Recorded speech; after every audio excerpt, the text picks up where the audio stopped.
Let's go ahead and start. All right. Let's make this Enrique. big. How's it going? All right, brother. It's good to see you, man. How long has it been? I think it's been over a year since we last saw each other. Pretty much, yeah. I mean, I graduated and then the pandemic happened, so I went nowhere. Yeah. And you left San Antonio.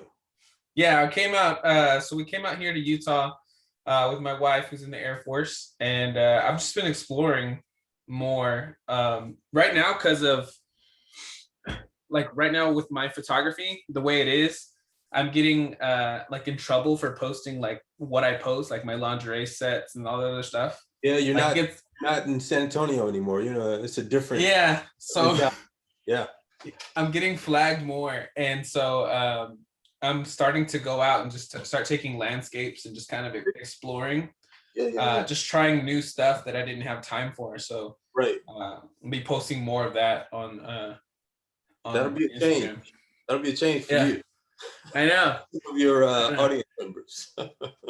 Yeah, I'm getting a lot more. I've actually what I started doing is I started sharing pretty much daily on Facebook groups. So I'm a part of like, all the San Antonio ones, the Utah ones. Mm-hmm. Being here in Utah, I'm like close to Salt Lake City.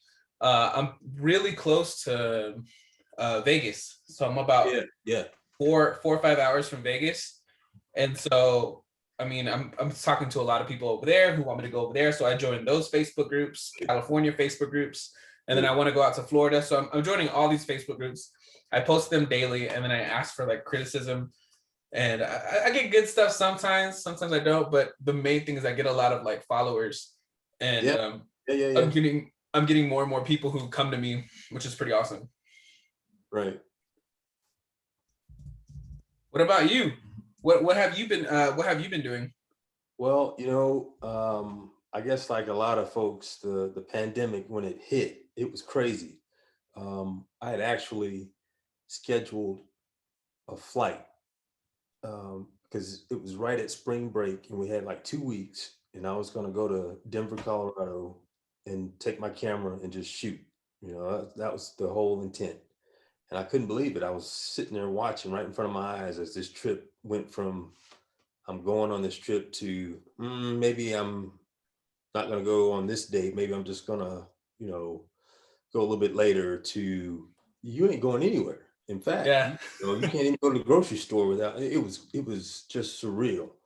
And so fortunately, I'm still a student at the Art Institute. And this past year, even though I haven't, it's crazy. Even though I haven't been shooting as much, I think I've gotten better as a photographer because I was able to really, concentrate on a lot of the technical aspects of good photography that I probably wouldn't have had it not been for the pandemic. As crazy as it sounds, I actually think my photography has improved a lot, but I just haven't been shooting as much. And so now that we're kind of moving towards the other side of this pandemic, I'm looking forward to getting out and like you, I want to try some different things just to see what my comfort zone really is. And so that's what my plan is to start doing some different stuff. Yeah, that's I think with the whole pandemic stuff, it forced people to either quit or go all the way in and just be like, okay, well, I'm gonna see what I can do now. And so I think the difference for me is that a lot of my work is very intimate. It's just like one-on-one, like with the model. Every now and then I'll have a makeup artist or like a friend there.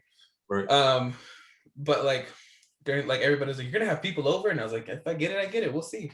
Like I love photography. I'm not gonna stop. Like you got. But I mean, doing what you're passionate about, and that's one thing I knew about you from the minute that I saw you and met you, is that you're the kind of person who understands what the rules are when it comes to photography, but you don't necessarily care about the rules. All you care about is, I want to do something that is unique to me, that I feel good about. And I really admire and respect you for, sticking to your guns, because there's normally a lot of pressure to kind of fit in and, do work that kind of looks like what's popular now and whatnot. The similar, yeah. Yeah, but you went out and said, this is what I do. This is who I am. And I'm telling you, of all of the photographers that I've met in the past 2 years, you have been the most successful, easily, far and Thank away. you, thank you. So I applaud you, and I can't remember if I thanked you at the beginning of this podcast for inviting me. It was nice Oh to yeah, hear. definitely. I appreciate you thinking about me and reaching out to me. Definitely. No, I admire your work as well. The one thing that I can't do, like, so I feel like as photographers, we can definitely do anything and everything, but a lot of people dive into their lane. So I have, my lingerie, working with models, doing fashion, going out there and just doing wild shit, right? And so on the flip side, I like what you do when it's like a lot of like street photography, you have landscapes, and then it's just like you have some posed work, but it doesn't look so forced. Like it's not something you're gonna get from JC Penney. Like it's some high quality stuff, and I really love the contrast of it and the colors you use in your depth and the black and whites. It's so beautiful. Cool. Appreciate it, man. Appreciate it. Well, I think as a photographer, you are always growing and developing. And I'll tell you, when I first met you, I was intimidated because you were so far along in terms of just the quality of your work, how you approach it was just very artistic. And I kept telling myself, man, that's where I want to be, is have the ability to create images that cause people to say, "Oh, I got to stop and look at this for a second," because Yeah. today people just scroll, and it's so much great stuff out there.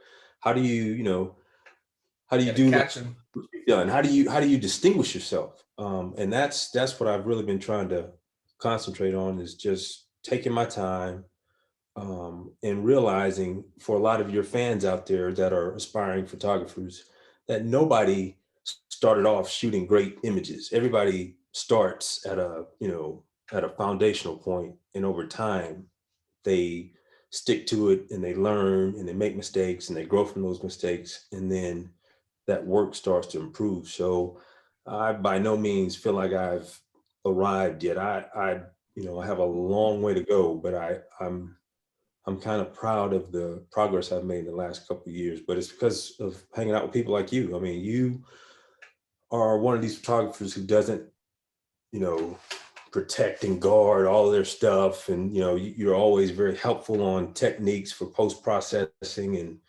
like you just said earlier, you're looking for critiques and feedback. And I think that's, for whatever reason, that's one of the areas that the photography community could probably do better on, is helping each other. It just seems like it's very petty, and there's some groups out there that they just live to tear people down. And So yeah, so I mean, let's get into that. So I'm in a couple of Facebook groups. I know my technique is flawless. My technique is the shit. When I look for critiques, I want to hear something more on the creative side. I want to hear, maybe you should erase this thing in the background, or maybe you should blur her skin out a little more, something like that. That's what I'm looking for. But I feel like one thing with the photography groups is people just want to act like they're better than you. yeah, And yeah, so they're very much into like believing their own hype. And it's yeah, like, okay, well, let's take you down a peg. Let's talk about what's going on here, right? yeah, And so I just got into it with someone today, and I was like, these are not good photos, and this is why. And I right, broke it down. It's like two paragraphs of just, yeah, they yeah, were yeah, horrible. They were horrible. yeah, And yeah, this guy was like, well, like it's on the that's just an opinion, and da da da. I'm an artist, and I was like, no. I was like, I get being an artist. I can definitely. I think people don't misinterpret it when they say it. You can definitely disagree with an artist. I have tons of people who disagree with what I do. That right, girl's naked. She shouldn't be right, naked. You have a girl naked in an alleyway, in public. Oh my God. Well, disagree with it. Fucking hate yeah, it. Tell me yeah, if my technique sucks. It doesn't. It doesn't. right, So, but I definitely feel like in the Facebook groups, people need to be more critiqued better. they need to be more willing to be open up, and not just in like groups. I'm just talking about like amateurs in general. Because pretty much for me, how I got better was I came in with shit photos week after Yeah, week after week, and I just got destroyed. yeah, yeah, And as I came to like more like my senior year there at the Art Institute, I was like, I want to be destroyed. Nobody's destroying me now. I was like, yeah. I want this shit. And So so how do you, that's a good point. How do you, because I think what happens is, when you take an image as a photographer, it's personal. I mean, that image is your baby.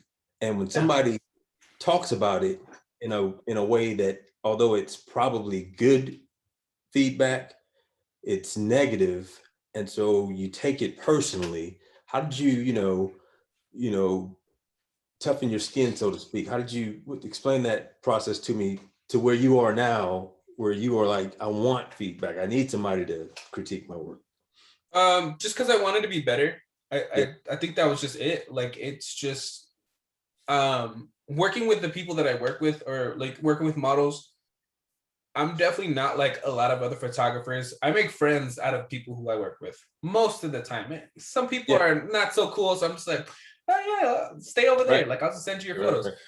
But overall, like I make friendships, and so in turn, I want to be able to create the best content or picture or piece of artwork that I can distribute to them. So that Yeah, way they're like, this guy is awesome. This guy, I'm gonna hang around him more, make sure that, I have him around.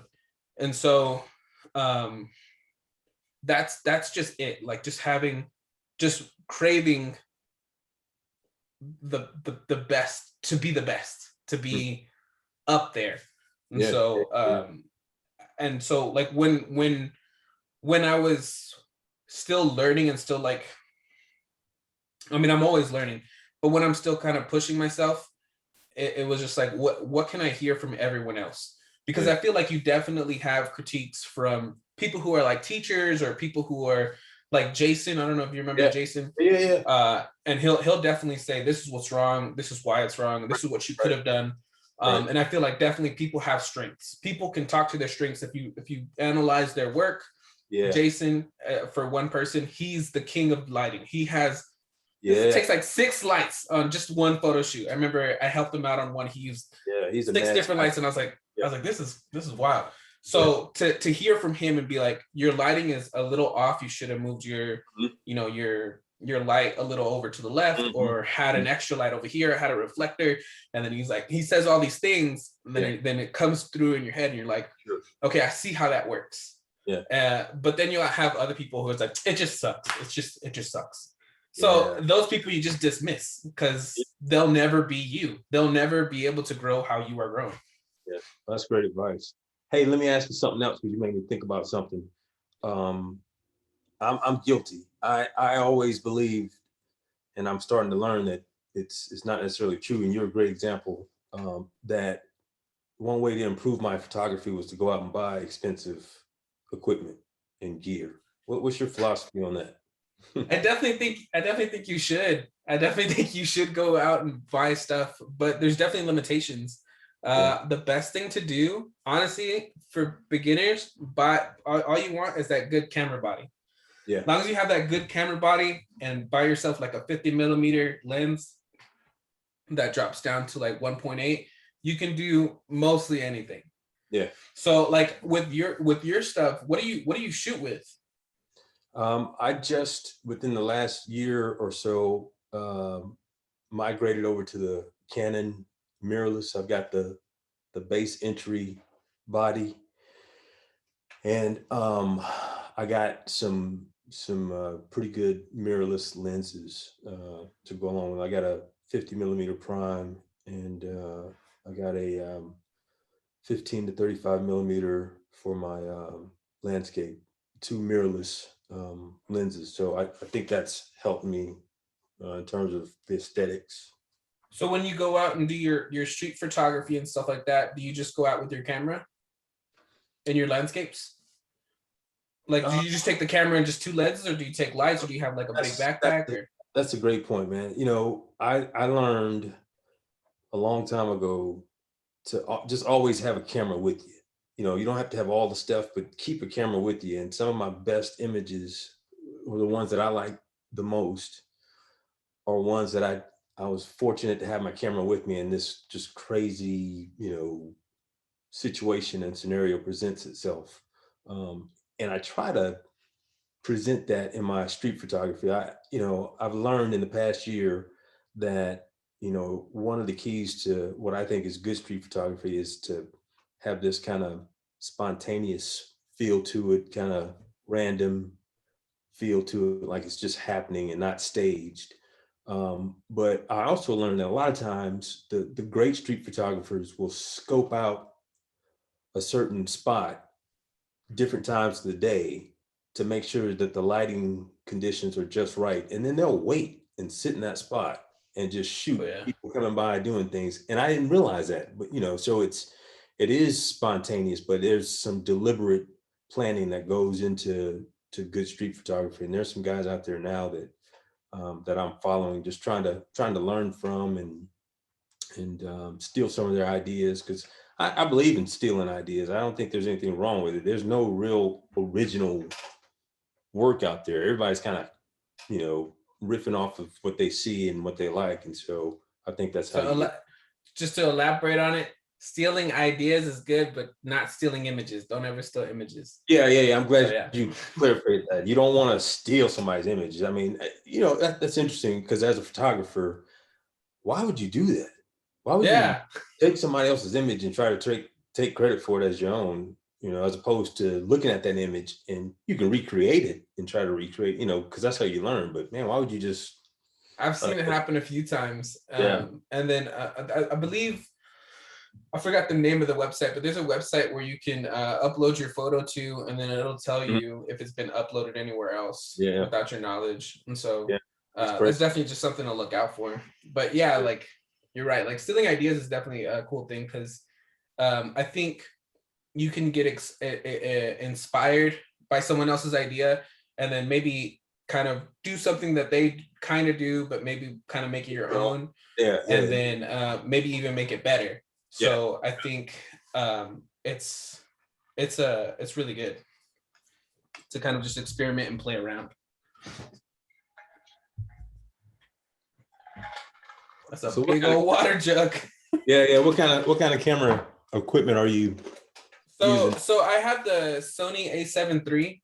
So it's the mirrorless body. And then pretty much I have Last time I saw you, you didn't have a Sony. You had a Canon. Canon. Yeah. So that's one thing too. Like after graduation, I had more time to work and save up money. Yeah. So with that money, like I went to go buy a Sony, and then I got the stimulus check, and so I bought lights. Yeah.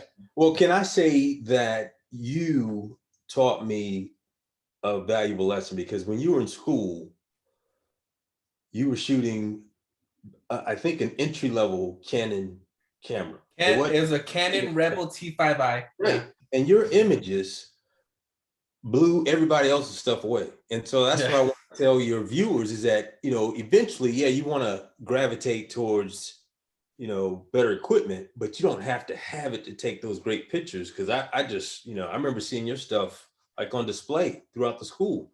And when I asked you what kind of camera you use, I was like, well, hell, why am I spending all this money on, that's what it made me really sit back and think, okay, it's nice to have that stuff, but it's more to it than that. You got to have, as an artist and as a photographer, you got to have your own vision. And that's what I really admire about your work. You know what you want to do, and you are able to bring it forth in your artistry. I mean, I can see when I close my eyes some of your images. I mean, they're just, this was 2 years later. I can still picture some of the Thank you. show the class. I appreciate it. Yeah, no, that's definitely something that like I've always wanted like a better camera, because playing, like going to the AI, have you taken medium format photography? No, not yet. So with medium format, they have these huge $20,000-$30,000 cameras. Yeah. Right. They're huge, and they take beautiful images. Like the sensor on it is pretty fat. It's pretty fat.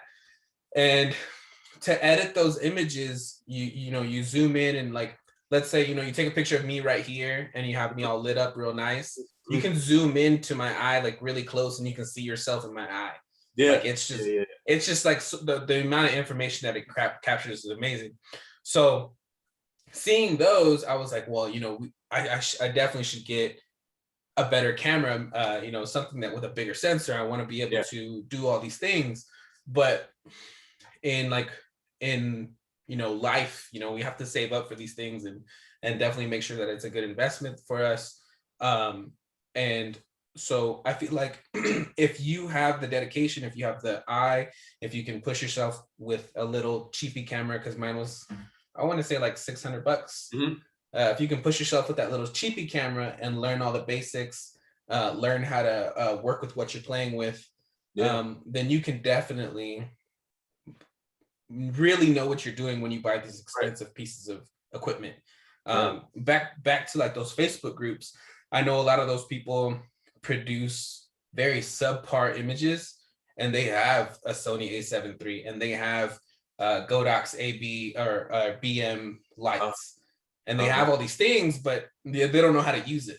So I always say, buy, if you can, buy that cheapy camera, take off with that, do everything you can with that, then buy yourself the little attachable flash, which is like, I literally got my bachelor's degree with that little attachable flash that you put on top of the camera, and I bounced that shit everywhere. Bounced to the left, right, to the sky, back on the, I bounced it everywhere.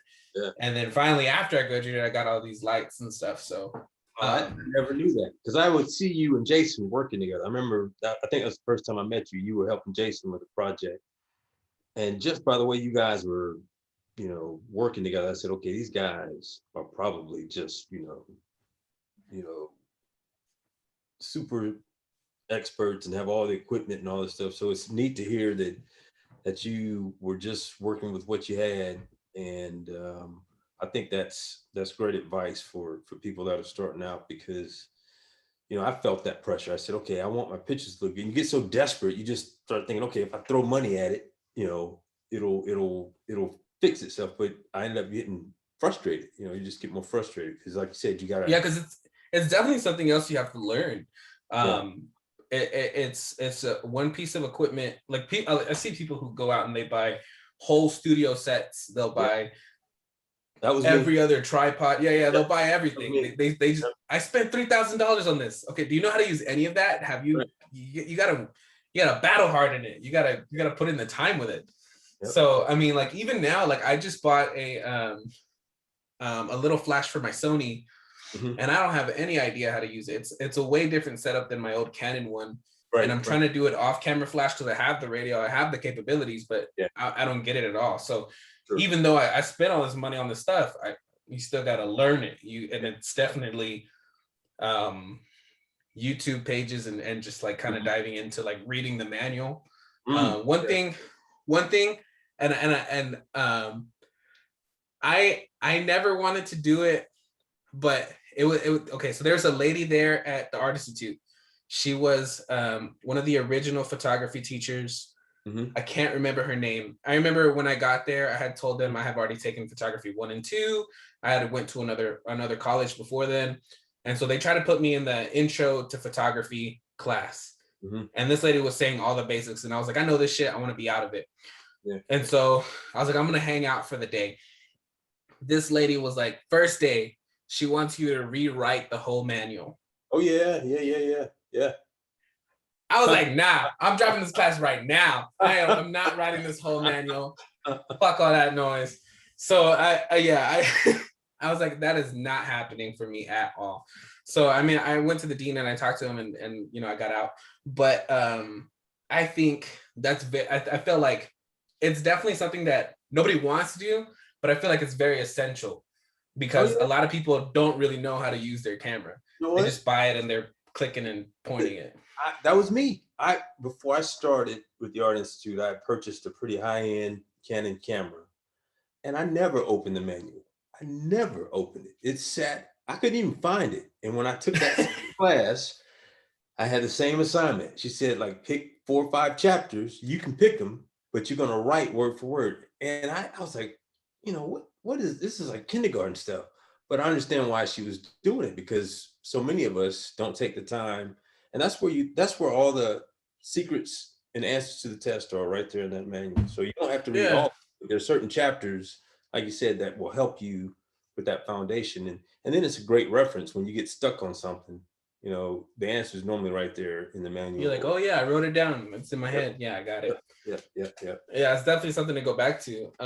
I feel like a lot of the photographers, well, a lot of people who are amateur, don't really know how to use manual mode, and it's always just like trying to break down how to really use that. Yeah, I've seen even like photographers who are um, okay, who are making money, yeah, and they're just like, yeah, I just shoot aperture priority yeah, because who has time to fidget with it? I'm at a wedding, like I have to do this. I was like, what? yeah, I was yeah, like, you're not a photographer, you're just a dude with a camera.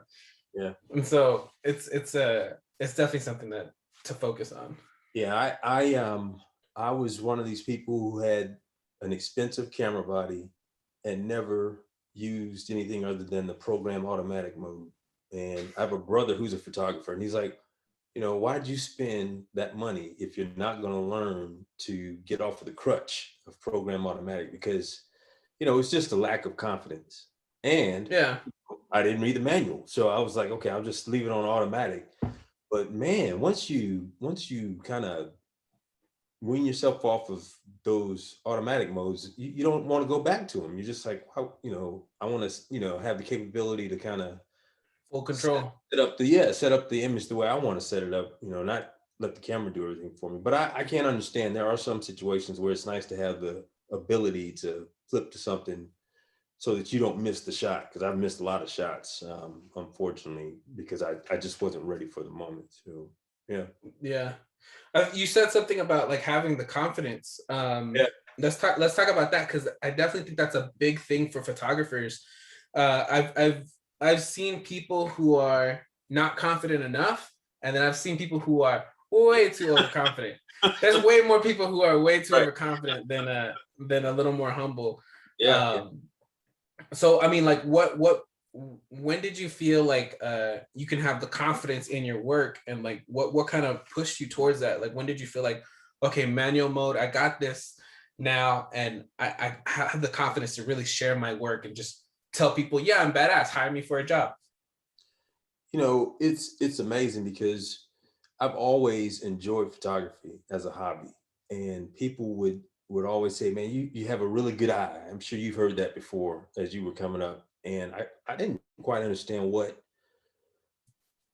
that entailed, but I just had a feel for looking at something and saying, "Man, that would be a great picture." But it wasn't until I actually enrolled in the Art Institute and surrounded myself with other photographers. And when another photographer says, "Hey, that's a nice shot," that's when you start to feel like, man, maybe I can do this, because your family's always going to support you. Yeah, yeah, Yeah, they're like, oh, you're good, you should be a yeah, right, pro. right, right, right, Yeah. right, right. But when someone who's a photographer says, you're onto something there, that's why I wanted to go to the Art Institute, was to take my hobby and learn, really learn the mechanics of what it takes to create a good image. And then your confidence will just grow, because you have, number one, the knowledge base, so kind of helping you to understand that you don't have to go out and take 5,000 images and hope that one of them comes out good. When you have that knowledge base, you already know what you're looking for, and you're just going to capture it. You're just waiting on the right time in the setting. And then when you have other photographers and people that are in the business critiquing you, like you said, and helping you to grow, then you start hearing these things over and over. And then you listen to the critiques of other people's work. You kind of understand what it takes and how to create a great image. And so um, I think for me, the mentality of feeling comfortable telling people I'm a photographer, it really hit when my wife, she's like my toughest critic, finally broke down and said, "Yep, that's pretty good. That's pretty good. That looks pretty good." Because normally it's like, "Oh, that looks like crap." What are you doing? You're not a photographer. You just got nice equipment. So why are you telling people you're a photographer? That kind of stuff. But when you see people that know you for something else, because I was in the military for 30 years. And then, they're just like, well, why is he doing this? And then when they start coming along and saying, yeah, you're a photographer, it gives you that confidence to go out and create and feel comfortable telling people, yeah, I'm a photographer. Now, doesn't mean that I'm rich and famous. I'll probably never be rich and famous, but and I still, like I said, I have a long way to go. But I'm comfortable where I am on this journey at this point. And it's it's exciting, to think that there's still a lot of growth for me as a photographer. There's a lot that I'm just scratching the surface. So I'm looking forward to learning and picking your brain and hanging out with you. I'm planning on coming out to Utah. You're welcome. You can stay here. Yeah, I'm sure it's beautiful too, man. I mean, as a landscape photographer, those are the kind of places where you just lose yourself, I'm sure. So I gotta send you a picture of my backyard. I think it's funny because all everybody else is jealous because where our house is, it's like the perfect spot. It's on the corner on a hill, and so I see over all the houses, so I can see like Antelope Island. I can see the Salt Flats. I can see Salt Lake City over there. You see everything. It's so gorgeous. Yeah. Now, I can think back to some of your images in class, and you would do a lot of indoor studio style images, but you also do some outdoor nature kind of stuff. Are you still, working outdoors as well now that you're in Utah, or are you sticking kind of with I indoor? definitely have to get more outdoors. So I think what pushed me more to be in studio is that when I first started, I feel like when you're shooting with models, especially like doing lingerie and stuff like that, I feel Yeah. like a lot of people, if you don't have the beach right next to you, Yeah. you just go into like trails or the forest or something. And Yeah. so that was something that I definitely dived into, and I felt like my images were very subpar, like they were okay. And so when I came to AI, they had the studio, and then I started working more in studio. I started working Yeah. more with stuff at my house, setting it up, and so Yeah. I really felt comfortable and safe indoors. Okay. And it was just able to control it. It was just very fun. But recently, I think I did before I moved actually. Um, I found a spot there in New Braunfels. It's an old abandoned building, Mhm. and just snuck in there with a model and did a bunch of crazy shit. Like Mhm. the photos that I got out of it were just so beautiful. Mhm. So I'm looking for another place like that. Yeah. So stuff with like that's like industrial look with the overgrowth on it. I Yeah. want to do more stuff like that. I want to go to the beach. I want to go do stuff on the salt flats. I want to go shoot in the Yeah. desert. Yeah. So I mean, there's definitely plans to go out there and do it, but I definitely feel like a lot of people just take a model out and just be like, "Hey, lay in these leaves; it'll look cool." And Yeah. so I want to make sure that it looks good. I want to make sure that I find the perfect spot, Yeah. So and it almost then sounds like you already have in your mind what it is in terms of those scenes. You kind of know intuitively what? what it's going Yeah, to look like before you even shoot it. yeah. So I have an idea of what I want, and then there's like a little checklist that I have in my head because I dive into these things and I'm like, okay, we're gonna go there. I'm gonna take a model there with lingerie on. Okay, Mhm. is it easy for me to drive in there? Okay, Mm. is there gonna be a lot of people there, and is this Right. gonna be a quick shot, or am I gonna be able to Right. take my time, Right. shoot there for an hour? Because it could go to lingerie to maybe doing nude. It Yeah. could dive into anything else. So Yeah. is it okay if we're there? Yeah. And then just the overall safety of it, like, okay, like being out here now, like there's like I guess there's a bunch of different animals out here, like Oh yeah. cougars and Yeah. bears and stuff. So I'm like, okay, can I go out there and we don't get attacked by a bear? Yeah. Like, so it's all just like mapping it all out in my head, making sure it fits all the requirements, making sure it's safe for the model in particular, Sure. and just getting that good look, because I do feel like it's at times very just half-assed, and so I Yeah. want more out of it. Yeah. Well, I'll tell you. I until you just mentioned it, I didn't think about all the work that you put into taking a photo in your sessions. I think I talked to you last week, or maybe it was this week, and you were going out on a session, and it seems like you put as much work into prepping for a photo shoot as you do the actual shoot itself. And it's probably why your work looks so good. People don't realize that there's a lot of work that goes into not only taking the shot, but setting up, like you said, all of the things that lead up into setting up the session. Yeah, definitely. And I also think of it as like if I were to be working with someone super important, even if it's a model that I work with every day or Yeah. that I work with often, right? And so I want it to be I want it to be an experience that they're able to have fun in, and they don't have to Right. worry about, is there going to be a person over there? Are we going to be safe here? All Right. these other things. I don't want that going through their head. I want them to be thinking, is my makeup right? Is my outfit right? All right, pose. Right. Let's get it. And Right. so I definitely think that's another thing that people need to focus on, is like making sure their model's comfortable, and then definitely all that prep work. Like prepping is definitely a big thing. Yeah. Yeah. Yeah. Yeah. So what How other? do you go ahead? Go ahead. Go ahead. Go ahead. I was gonna say, how do you prep? Because I definitely like your street photography, but I also like your landscapes, and then I've seen a few that's kind of like posed, but it's Yeah. not like typical poses. It's pretty unique. I like your posing. So I mean, how do you prep? Like, what do you take out on location? Do you have like your own little lights, or do you just, Yeah, yeah, yeah, hey, yeah. we're gonna You go with the you asked me busy? that earlier, and I got off on a sidetrack. But um, I'll normally take um, for landscapes. I always take a tripod, um, and I'll take a couple. I've got a long lens, a 70 to 200. I've got a wide angle lens, and I've got a 24 to 70. So for my landscape, those are the three that I normally make sure that I pack with me.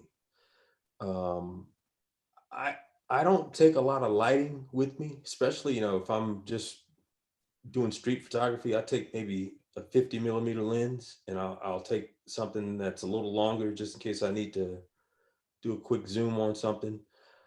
But I mean, for street photography, especially, I mean, I've learned that you just want to be lightweight, because you know if you carry this big, huge lens, it turns people off right away. They see you and they're like, okay, I don't feel comfortable with this guy sticking this lens all in my face. Yeah. So a 50 millimeter, I've learned, is a lot smaller, it's a lot less intrusive, and people just feel a little bit more comfortable with you taking their photos.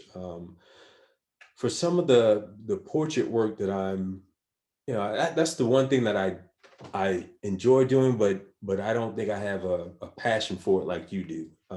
And that's typically when all the lights will come out. I've got a couple of strobes and some umbrellas, the typical stuff, soft boxes. What strobe did you get? I mean, because for years everybody was like, you need strobes, and I was like, what the fuck is strobes, and how the Yeah, fuck do I use that shit? I was so frustrated because everybody's like, you just pick one, and I'm like, they're all so expensive. Like, how do I just pick one? they are expensive, but I for me it was kind of a revelation when we started at the Art Institute, and our first studio photography. It just made me say, wow, man, if you have the ability to light a subject and control the light, it will take your images to a whole different level. I mean, you're in control of how the image looks in your camera. Yeah. So I got a Godox, the 600 watt, which is one of the bigger ones for that purpose, because I was anxious to learn how to shoot those kind of images, even though it wasn't something that I knew that I would kind of focus on. I wanted to be able to do it and know how to do it. And I can't remember how much I paid for it, but it wasn't cheap. And then I got a smaller one, because that 8600 by Godox is so freaking heavy. I mean, you really got to have 2 or 3 people out there helping you so that you can Yeah. focus on shooting. Otherwise, if it falls, and it will fall, you're in trouble. So I got a smaller one that does about the same, doesn't have the same output, but it's a little bit more portable. And Is it those 8200s? 200, yeah, that's exactly what it is. I Yeah. just bought that this past year, and you can put it in your back pocket and kind of set up on the fly. So if I had to do it all over again, I would have started with the 8200 because that's really my, the one that I use if I'm by myself. If I have somebody else that can help me, then I'll take the 600 because it does give you a little bit more output. Yeah. So for me, what happened was I used to work for a company that did like kids sports, right? And so Yeah. we would do a lot of work with the flash on top, and that's what Yeah. kind Yeah. of pushed me to buy that little flash on top, because I'm like, Yeah. okay, we're just taking little kids pictures right here. They're right here in front of me. Boom. And Yeah. so that's what I bought for my camera, my Canon, Rebel T5i. And then later on, when I started going to the Art Institute, I learned the same thing where we can control a lot more for outside studio. So I told my boss, I was like, we need to buy off-camera flashes. And he goes, which ones? I was like, I don't have no fucking idea. You figure it out. Yeah. And so one day he called me and he goes, hey, I bought 10 of these Godox 8200s. Come over here and tell me how to use them. And I was like, okay. And so it was just pretty fun. Just play around with it, set it up on the what's it called, the little radio. I have this one right here. It's because they all have different ones for different cameras. But my favorite thing was to be able to program it to different lights and change the settings remotely, so you don't have to run up there and mess with it. And so this was like pretty much like when it was starting to get really popular, and I was like, this is awesome. And so that's how I got introduced to it. And so I played around with the 8200s at work for I want to say 2 years. And then I want to say about a year or two ago, I bought the big ones that you have. I forget the name because it's like I mean, the reality is any type of light source will work. It's just, like you said, the technology that comes along with it, so that you can, when you're shooting people, you don't want to waste time. You don't have time to, screw around. You want to have that capability, like you said, right there in front of you to adjust on the fly. And, the images that you create, I think there's a difference. I mean, you can tell a difference from somebody who's not shooting with any off-camera flash and they're shooting just natural light. Even the images that are nice looking with natural light, I always, I can tell the difference. And you always in the back of your mind think, oh man, if they had just one 8200 like behind the subject as a rim light, or you just start thinking, because you know what it can do, how it can make the image just go to a whole different level. That much better. The one thing I don't like is like all the modifiers that you have to buy, because I think, well, I like, but I don't like it because it's so expensive. Because once you get these lights, then you're like, well, I need an octagon softbox. I need a big net on it. Oh, well, now I need a diffuser for this. I need this umbrella. And you spend so much. You spend so much. I messed around and hung out with Jason one time. And hell no. He had me buying so much stuff.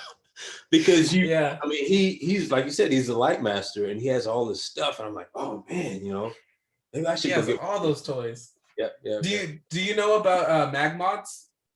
Yeah, I've got a few. Yeah. You got a few? Yeah.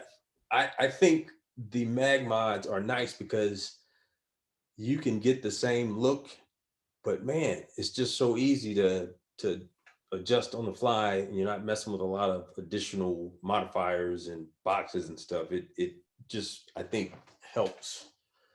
So I don't have one. I don't have any. I've been thinking about it because I definitely want to go out on location more often. So for people who kind of don't know what mag mods are, can you explain it? So if I could like, where's my light? I think I got them in my office here somewhere. But normally with off-camera flash, you have to have some type of modifier, because if you just use the flash itself, it is going to blow out the image. And so those modifiers help to shape the light and soften the light to give you that very professional, high fashion magazine look. But they normally come in these little portable cases, and you have to unfold them and open them up into soft boxes. And then you have to put the modifiers on. I mean, it just takes time. Then you got to have somebody stand there, because if the wind blows, it's going It's to take gone. off. If it's an umbrella or Yeah. something, it's going to. So the modifiers are these little magnetized um, um, Like silicone adapt. strips, right? Yeah, they're just these little adapters, is what I'm referring to, that attach directly to that flash, and they give you that same effect. I mean, I've got some. I think I left them upstairs, and they're small. They're pocket size, but they create the same effects like barn doors, the shutter doors that you can use to shape the light, snoots to give a real direct light, modifiers to give that umbrella diffused look. Those are the magmods that I'm referring to, and they come out in a small case, and you can use them on the 8200. I mean, they slip right on top of it, Yeah. and They're the same size. Yeah. yeah, and that's the beauty of it. Or you can use it on a speed light. If you want to use your speed light as an off-camera flash, those mag mods fit right onto those speed lights, and it's just I think a lot more convenient um, if you don't have the time or people to help assist you with the shoot. Yeah. I definitely think that it's something that is necessary for people who are not in studio every day. So Right. for me, with wanting to go out, Yeah. um, I've been like, before I kind of knew about mag mods, and I'm gonna buy a couple of those Godox 8200s. Mhm. I would just take my big light, and I'll be like, we're just gonna Yeah. take one and figure it out. Yeah. Yeah. So Yeah.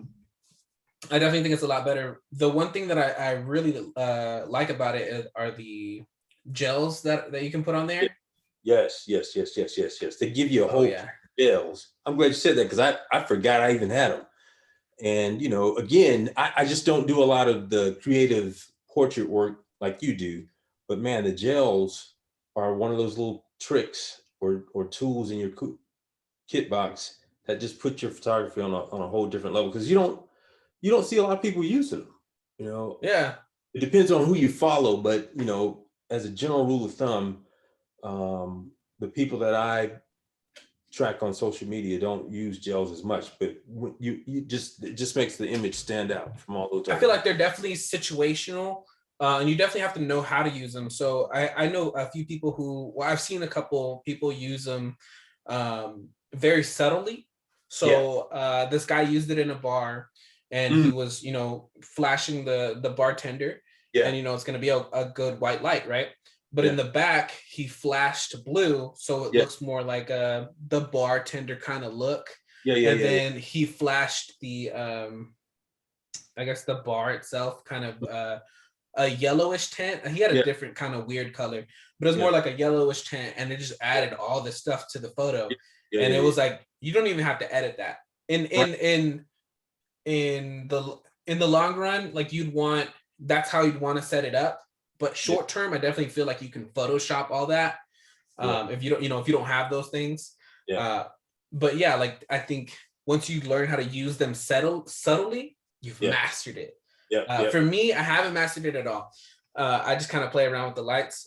So I did. I used to work with this guy who did BDSM, who does BDSM I was work. about to say, I remember some of your work with those gels now. Yeah. So the reason why I use those gels is because he had so much stuff in the back. So he would Yeah. have his rig, and then he'd have, someone hanging down from the rig. But Yeah. behind that is a mannequin, um, ropes, spank Yeah. sticks, Yeah. toys, Yeah. clamp lights. And I'm just like, this just all looks like a mess. There's like a fan in the corner. I was like, Right. how do you take someone's eye off of all that? Right. I was like, Right. I'm gonna just paint it all red. I'm gonna just light it all up red in the back, and then I can just put a net on my softbox. Focus on them. Yeah. them. Yeah. I remember that So image. Your stuff. That's what I said. I can remember those images because you took the time to survey the scene and do something to take something that would have been a distraction and turned it into a part of the scene. I mean, it worked. Yeah, I definitely did some that without it, and they're very gritty. Mm-hmm. I loved it. It still looked really good, but I was like, how can I add that flair? Yeah. Because that guy, he worked with a lot of other photographers. I was like, I need to look better than everybody else here. Right. How do I do that Right. shit? Right. And so that was my little spin on it. But Nice. yeah, I feel like that's one thing. Like back to like stealing ideas. Mm-hmm. I definitely think like you can definitely take a creative spin on it, because I had seen at least 4 other photographers that had worked with him, and they all kind of look the same kind of image because it's dark in there. He has clamp lights, and then it's very green, and so they were just like, I'm gonna just shoot it, and Yeah. fuck it. Yeah. Yeah. Which they're good photos, but I was like, I gotta add more. Yeah. So with everything going on in the world, just like politically, and just like, I guess, just the mentality of the whole, like America, how do you feel, like before the pandemic and like now after the pandemic, like going out and just walking around and shooting? Like, do you take your mask with you? Are you always masked up? Do you see a lot of people who aren't? Like, do you feel safe out there? That's a great question. And here in San Antonio, I've seen both ends of the spectrum. In fact, this past weekend, I was riding around and I saw a car club that was getting ready to go out and take their cars out, and I asked them if I could take some photos. And these were elderly people that were part of this car club. I mean, I'm old myself, but they were older than me. And so immediately in my mind, I thought, if I'm going to ask them if I can take pictures of their nice cars and with them, hanging out, yeah, I need to respect the fact that, these are the folks that are most at risk. I don't know if they've had vaccines or not, but, I need to be respectful of them. So I had my mask on, and most of them were in masks, but a few weren't in masks. A few of them were just like, "Hey, I'm just hanging out." And so I think for me personally, it's a matter of, I'm going to respect your space, whether you think that this pandemic is over or we're past it or you never believed it in the first place. I'm going to, as a visible sign of respect, respect your space, and then let you decide, hey, you don't need your mask on, or thank you for keeping your mask on. Because I think as a photographer, you want to present yourself as someone who's not a threat, um, especially when you're taking pictures of them. They need to feel Yeah, comfortable around you. So and so moving forward, I keep mask all on me all the time anyway. And I'm going to start shooting again. I've taken like a couple of weeks off from shooting street photography. So I'm curious to see how things are in San Antonio now that we've the mask mandate's been lifted and people have been, out and about more. So I'm actually looking forward to it because I think street photography, for me anyway, is about capturing people, and it's hard to really get the just get essence them of with that the with mask. a mask on. Yeah, so I'm Yeah. hoping, and I'll have my mask on because I just feel like I said, it's a sign of respect to that person that you're asking to be a part of your work. How I about think you? for me, I'm just like whatever about it. Because a lot of my stuff is one-on-one. Yeah, It doesn't matter. So a lot of people are like, they just get in the car and we go yeah, wherever. yeah. Um, I mean, just general like culture here. You have it's either you're wearing it at all times. Um, so I've worked with a model who was in her car with her mask on, got out, came Mhm, by, said hi, said mhm. we're gonna go shoot, and then her husband sat there in my living room with mask on, Yeah, and then she shot with me, and I was like cool, and then they yeah, left and they both put their mask on. I was like, yeah, you literally just came from home to here, like you don't have to do yeah, that, but okay. yeah, yeah, yeah, yeah. And so I was like, okay, whatever, ignore it. But then I also have people here who they don't wear it even when they go out. Like I went to go get my haircut today, and nobody wears a mask in there. Like Yeah. they're just like, Yeah. you don't have to wear that, and I'm like, okay. Yeah. So I'm just like kind of whatever. Yeah. But I think it's kind of interesting because I have another friend who's in Florida, and she was telling me that they don't wear masks. She's like, yeah, we don't wear it. They tell you to take it off. Like it's no masks in here. Yeah. You're gonna create a panic. And I'm like, oh, that's intense. And so Yeah. it's different. It's different. I think everybody has to decide individually, what works for them. But as photographers, I think we have to be flexible enough, like you said, to do whatever your client feels comfortable with. And the young lady and her husband are a great example. I mean, you didn't make them feel uncomfortable for the choice that they have the right to make. Everybody's got a right to make a choice, and they're all adults and they know the consequences of their decision. That's life. You make decisions and you got to live with them. So Yeah, I definitely think as photographers, we definitely need to be accommodating and just be polite. That's just like general rule of thumb. I mean, that's kind of like the thing, you know? I think that's why you are successful in the genre that you operate in, because I follow some other boudoir type photographers, and it's if you screw up and do something inappropriate with one of them, you're done. I mean, your reputation is everything as a photographer in any genre. And in this day and age, with the Facebook groups that are out there, they'll put you on blast if you do Oh something yeah. that makes them feel uncomfortable. And I've seen it happen here in San Antonio, where they called out a couple of guys, and I was like, man, they're done. Police might be looking for them because they did something really stupid. So Yeah, yeah. No, I think that's definitely something that I try to be aware of and just be very sensitive around, the people that I work with and say, hey, are you comfortable with this? Are you comfortable with that? And right, then just being in the boudoir, I guess, scene. For me, I think, well, one of my models told me that the thing that she likes about me the most, working with me the most, is that she can be totally naked and I'm gonna look her right in the eye. yeah, yeah, yeah, And yeah, so that's like a big thing. And I'm like, it's like I'm a professional, like I'm here to do a yep, fucking job. yep, I'm not yep, here to stare at you naked. Like yep, yep. let's get this in. And making people comfortable is the main thing, because if they're not comfortable, you can see it in photos. Right, right, right, right, right. I think your And work that's speaks for itself. That's what draws people to want to work with you, is the work that you produce. But then secondly, like you said, they talk. These people that may want to shoot with you will call somebody that they've seen you work with and say, hey, what's this guy like? And they'll tell the truth. And so that reflects very highly on you for what you said just a second ago. It's all about being a professional. And I think I'm proud of you, man. You set this kind of unique niche for yourself. You're doing well, and you're growing. Your popularity is growing. I said it 2 years ago. Somebody either from New York or California is gonna snatch you up, and I'll never see you again. So I'm enjoying it.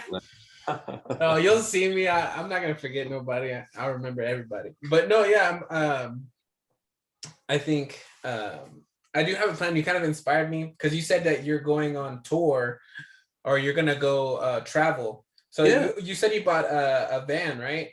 yeah. After this session, I got to go pick it up out of the shop. I bought this raggedy. Well, I can't say it's raggedy, but it's old. I Yeah. found it online, and I flew to Pensacola to pick it up. It looks like a cable van, a Cox. That's what it used to be, a Cox cable van. It's got the big rack on it. It's got a siren on it, So Yeah. it's just an old cable TV van. And I picked it up in Pensacola, and I was driving back, and I got outside of Houston, and it broke down on me. So I finally got it. I finally got it back to San Antonio. It's in the shop as we speak. It's getting ready for road trips. And I'm gonna go pick it up, and then I'm gonna take it to a paint and body shop and start getting the work done on the exterior. But hopefully by the fall time frame, my plan is to take all of my junk, all of my lights, everything, and just pick a spot on the map and drive and hopefully meet amazing people along the way, get some amazing portraits, some amazing landscape images, some amazing street photography images. I'm just gonna go, and wherever the wind takes me, I'm gonna let it carry me. I'm gonna follow. What are your your top 3 places you want to go? I feel like I got robbed last year, so I still want to go back to Colorado. And then I think I want to. I'm familiar with the East Coast. I've kind of lived and worked there most of my life, so I'm interested in areas like Utah, Wyoming, North Dakota, South Dakota, places that I've never seen or been before. Just to go check it out and say, okay, been there, done that. Definitely. I think the goal to that is just to join the Facebook groups. As much as I don't like Facebook groups to a like I don't like it a lot, but I feel like you can definitely find some decent people and Exactly. learn about some good locations. Yeah. And like you said, the photographers are out there and can save me a lot of time and saying, hey, if you want to, get some good shots and find something good to eat or a place to lay your head, that kind of stuff. So yeah, I'm looking forward to it.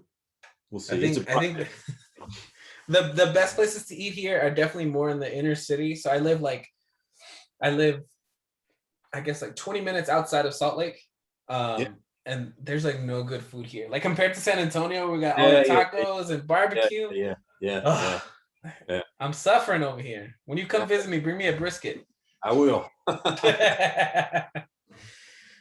Okay. Well, I think we covered just about everything. Is there anything else you want to say? I think what I would offer to the folks that follow you and aspire to improve their photography, just keep shooting. I'm a big fan of you learn by doing, and just get out and shoot and go to different places and keep your camera with you at all times. Keep the camera with you at all times. That's perfect. That's Yeah. That's how I'm gonna start ending these. What's the philosophy to end on? That's pretty good. Camera with you at all times. I definitely think that's a good one. And get a compact camera. Make sure you get the mirrorless body so it's not like too big in your bag. Yeah. So yeah. But okay. All right, that's it. All right, brother. Go ahead and let me end the recording, and then I'll talk to you for a minute. Hold on.